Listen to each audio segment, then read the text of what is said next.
Libo-libong pasahero ang inaasahan pang dumating at hahabol para makabiyahe ngayong Undas weekend sa Batangas Port.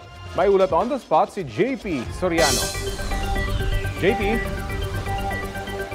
At Rafi, yun na nga, may mga humahabol pa rin po mga kababayan nating pasahero dito sa Batangas Port para pumunta sa iba't ibang probinsya sa Mindoro at iba pang bahagi ng Visayas pati na rin sa Romblon. Pero Rafi, pinakamarami tayong pasaherong nakikita na nagpupunta rito na papunta sa Puerto Galera na isa sa pinakatanyag na beach resort sa Pilipinas. Fully operational na kasi ang mga fast craft sa port dahil maganda na po ang panahon.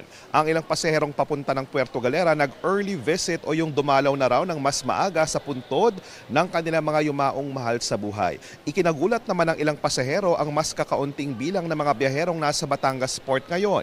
Ayon sa pamunuan ng Batangas Port, hanggang nitong alas 7 ng umaga, umaabot lang sa halos 3,000 pasahero ang dumating sa passenger terminal. At ngayong araw ay inaasahan nilang madaragdagan pa ito ng hanggang 6,000 pang pasahero.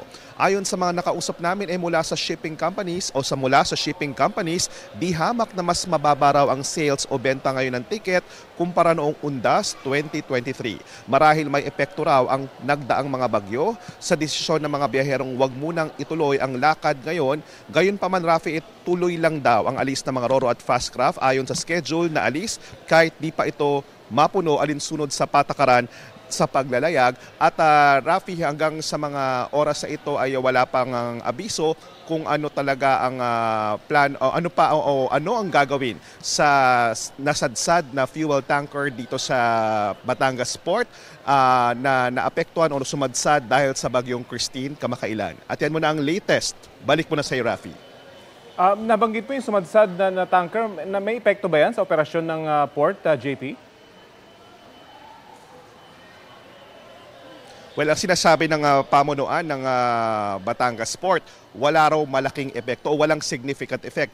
Pero ang sinasabi naman ng ilang mga biyahero, napapansin nila na hindi agad makapag-dock yung ilang mga barko at hindi sila makasakay agad. Pero ayon naman sa Philippine Coast Guard, nakakausap lang natin sa kanila, ay inaasikaso na o minamadali na nila ang pagproseso sa mga dokumento para sa towing operation o pag-tow sa nasabing barko dahil urgent daw na maalis din ito para matiyak nga na hindi ito makakasagabal. Sa ngayon, buti na lang din at hindi ganon karami ang mga pasaherong dumarating dito ngayong Undas 2024, Rafi. Ayun nga, nabanggit mo. So muli sa mga habol dyan, nako, maluwag ang Batangas Port, JP, papuntang Occidental Mindoro. Tama, Rafi. So sa mga pupunta ng Puerto Galera, bukas na po ang mga fast craft. Pero kung sakaling kayo po ay pupunta sa iba pang bahagi ng probinsya, ang roro po dito ay aalis kahit hindi po puno ang mga pasahero. Rafi. Maraming salamat sa iyo, JP Soriano.